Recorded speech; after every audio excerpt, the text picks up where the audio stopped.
Class 11 के सभी student का फिजिक्स की ऑनलाइन क्लास में स्वागत है। आज आप लोगों को मैं विमा के बारे में बताऊंगा। मेरा नाम सतीश सिंह है। क्लास 11th का फिजिक्स का जब आप तीसरा लेसन पढ़ेंगे तो डायमेंशन मिलेगा। तो डायमेंशन क्या होती है इसको आप समझ लेंगे तो बाकी जो भी लेसन होंगे उसमें डायमेंशन का बहुत ज़्यादा यूज़ होता है। तो डायमेंशन के बारे में समझने से पहले क्लास 9th में आप लोगों ने मूल राशियों के बारे में पढ़ा होगा। मूल राशियाँ क्या होती हैं? मूल राशियों के बारे में आपने पढ़ा होगा कि फिजिक्स में ऐसी राशियाँ होती हैं जो पूर्णतः स्वतंत्र होती हैं, यानी जिन राशियों को हम अन्य राशियों की सहायता से प्राप्त नहीं कर सकते, इस प्रकार की राशियों को मूल राशियाँ कहते हैं। और 7 मूल राशियाँ पढ़ी होंगी जिसमें लंबाई, द्रव्यमान, समय, ताप, विद्युत धारा, ज्योत तीव्रता और पदार्थ की मात्रा के बारे में पढ़ा होगा। और उन राशियों के जो मात्रक होते हैं उनको हम लोग कहते थे मूल मात्रक कहते थे। जैसे लंबाई का मात्रक मीटर होता है, समय का मात्रक सेकंड होता है, द्रव्यमान का मात्रक किलोग्राम पढ़ा होगा, ताप का मात्रक केल्विन पढ़ा होगा, विद्युत धारा का एम्पेयर पढ़ा होगा, पदार्थ की मात्रा का मोल पढ़ा होगा और जो तीव्रता का कैंडिला पढ़ा होगा। तो जो विमा लेसन है या विमाओं के बारे में जो हम सीखेंगे वो पूरी तरीके से मूल राशि और मूल मात्रकों पर ही बेस्ड है। इसीलिए हम आपको मूल राशियों के बारे में सबसे पहले बता रहे हैं। तो विमाएँ क्या होती हैं इसको समझने के लिए मूल राशियाँ और उनके मूल मात्रक जो होते हैं। मूल मात्रक मीन्स लंबाई का जो मात्रक मीटर होता है, जो लंबाई मूल राशि है इसलिए इसका मात्रक मूल मात्रक कहलाता है। इसी तरीके से 7 मूल राशियों के जो मात्रक होंगे वो मूल मात्रक होंगे। तो डायमेंशन को आप लोग समझ लीजिए अच्छी तरीके से कि किसी भौतिक राशि को मूल मात्रकों में बदलने के लिए, मान लीजिए कि हमारे पास एक भौतिक राशि है चाल, हम इसे मूल मात्रकों में बदल सकते हैं। चाल इक्वल टू होता है दूरी अपान में समय। दूरी का मात्रक क्या होता है? मीटर।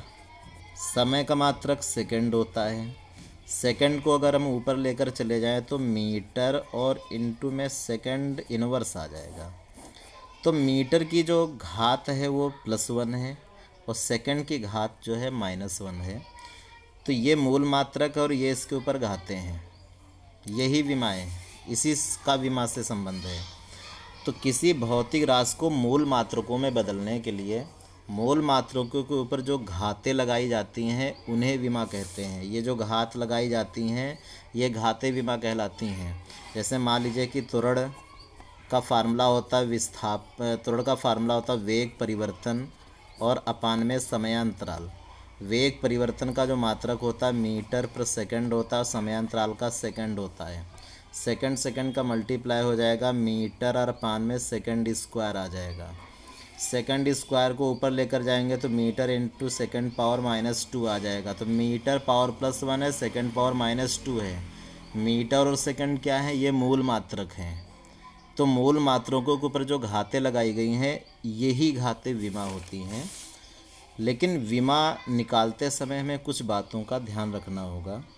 जैसे किसी भौतिक राशि की विमा निकालते समय लंबाई को कैपिटल एल से ही डिनोट करेंगे हम, समय को कैपिटल टी से, द्रव्यमान को कैपिटल एम से, विद्युत धारा को कैपिटल ए से, ताप को थीटा से प्रदर्शित किया जाता है।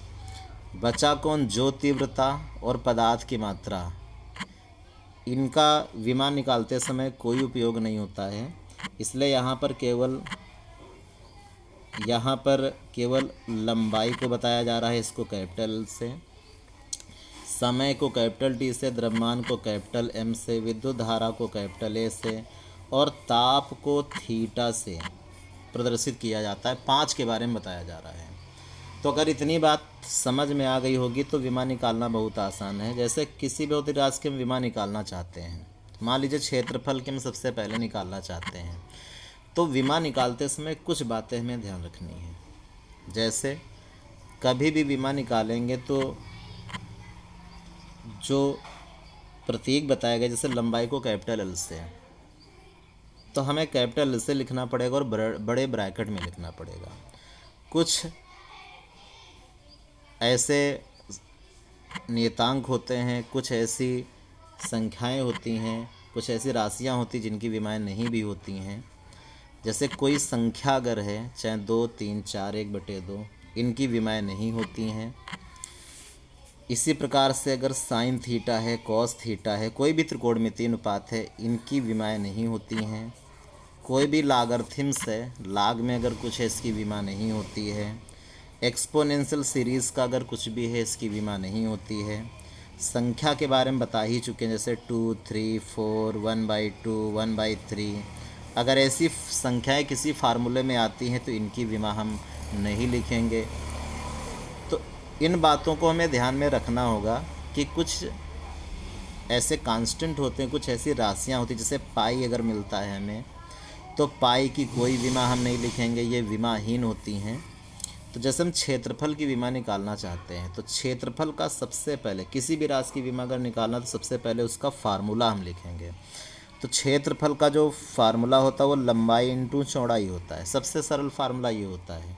ऐसा नहीं कि क्षेत्रफल के और फार्मूले नहीं होते, किसी भी क्षेत्रफल के किसी भी फार्मूले से डायमेंशन निकालोगे तो सबके आंसर सेम आएंगे। लेकिन जो सबसे ईजी फार्मूले होंगे हमें उन्हीं फार्मूलों का डायमेंशन निकालते समय यूज करना है। जैसे क्षेत्रफल का लंबाई इंटू चौड़ाई, लंबाई को पहले ही बता दिया गया एल से डिनोट करेंगे, तो हम कैपिटल एल और बड़े ब्रैकेट में बंद कर लेते हैं। चौड़ाई क्या है? चौड़ाई भी एक लंबाई होती है। अगर हमारे पास कोई आयताकार आकृति है तो जो उसकी भुजा ज़्यादा लंबी उसको हम लोग लंबाई कहते हैं, जो कम लंबी होती है उसको चौड़ाई कहते हैं। तो ये भी एक लंबाई होती है चौड़ाई, इसका भी मात्रक मीटर ही होता है। इसलिए चौड़ाई है तो उसके स्थान पर एल ही हम लिखेंगे। ऐसा नहीं कि चौड़ाई है तो हम यहाँ पे समझ ना पाएँ कि इसकी जगह हम क्या लिखें, एल ही हमको लिखना है। जिनके मात्रक मीटर होंगे सबकी जगह एल लिखना है, चाहे वो किसी वृत्त की त्रिज्या हो, चाहे वो व्यास हो, सबकी हमें एल ही लिखनी है। विस्थापन का मात्रक मीटर है तो उसकी जगह भी हमको एल लिखना पड़ेगा। तो लंबाई का एल, चौड़ाई का एल, दोनों का मल्टीप्लाई करेंगे, एल स्क्वायर बन जाएगा। तो क्षेत्रफल का विमेय सूत्र एल स्क्वायर होता है। इसी प्रकार से जब आयतन का निकालेंगे तो लंबाई इंटू चौड़ाई इंटू ऊंचाई इसका फार्मूला होता है। लंबाई के लिए एल का, चौड़ाई के लिए एल, और ऊंचाई भी का मात्रक मीटर ही होता है। ऊंचाई भी एक प्रकार की लंबाई होती है, इसलिए उसके स्थान पर भी एल। तीनों का मल्टीप्लाई करेंगे, L cube, L power plus 3, L cube आ जाएगा। तो आयतन का जो विमेय सूत्र होता है वो एल क्यूब होता है। इसी प्रकार से जैसे हम घनत्व का अगर निकालें तो घनत्व का सबसे पहले फार्मूला लिखें हम। घनत्व इक्वल टू द्रव्यमान अपान में आयतन होता है। द्रव्यमान के लिए पहले बताया गया था एम लिखेंगे, आयतन की विमेय सूत्र निकाल चुके हैं, एल क्यूब होता है। इस एल क्यूब को जब ऊपर लेकर जाओगे तो एम एल पावर -3 आ जाएगा। पावर पॉजिटिव है, ये जब ऊपर जाएगी तो -3 बनेगी, इसलिए एम एल पावर -3 ये इसका विमेय सूत्र होगा। अब जब हम चाल की निकालेंगे, एकांक समय में चली गई दूरी को चाल कहते हैं। तो चाल का फार्मूला दूरी और अपान में समय होता है। दूरी का मात्रक मीटर होता है, दूरी भी एक लंबाई है, इसलिए इसके स्थान पर एल लिखा जाएगा। समय का टी विमा होती है और टी को जब ऊपर लेकर जाओगे तो टी पावर +1 है वो -1 हो जाएगा, इसलिए एल टी पावर -1 ये इसका विमेय सूत्र रहेगा। इसी प्रकार जब वेग का निकालोगे तो विस्थापन और अपान में समयांतराल, सबसे पहले फार्मूला लिखेंगे हम। और विस्थापन का मात्रक मीटर ही होता है। विस्थापन भी एक प्रकार की निश्चित दिशा में तय की गई लंबाई होती है, तो इसलिए विस्थापन भी एक लंबाई ही है, इसलिए इसके स्थान पर एल का यूज़ करेंगे। समय अंतराल टी है, टी की पावर +1 है, ऊपर लेकर जब जाओगे टी को तो पावर -1 हो जाएगी, तो एल टी इनवर्स, यानी चाल की भी विमेय सूत्र एल टी इनवर्स है और वेग का भी एल टी इनवर्स है। दोनों के बिल्कुल समान आए हैं, मात्रक भी दोनों के समान ही होते हैं मीटर पर सेकंड। जब हम त्वरण का निकालेंगे तो वेग परिवर्तन की दर को त्वरण कहते हैं। वेग परिवर्तन समय अंतराल, ये इसका फार्मूला होगा। वेग हो चाहे वेग परिवर्तन हो, विमा तो वही रहेगी। एल टी इनवर्स हमको यहाँ पे लिखना है। वेग की विमा हम पहले भी निकाल चुके हैं, वही वेग की विमा हम यहाँ पे यूज कर लेंगे। समय हो चाहे समय अंतराल हो, ऐसा नहीं कि समय अंतराल लिख गया तो हम वहाँ पे ना समझ पाए कि अब हमें क्या करना है। तो समय अंतराल है तो समय ही वो, इसलिए समय अंतराल के स्थान पर टी लिखेंगे हम।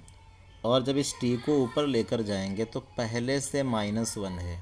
जब इस टी को जब ऊपर लेकर जाओगे तो ये +1 है, ऊपर जाएगा -1, -1 ये और ये -1 -2 हो जाएगा। इस प्रकार से त्वरण का जो विमीय सूत्र है वो L⁻⁻2 है। तो आज हमने आपको 6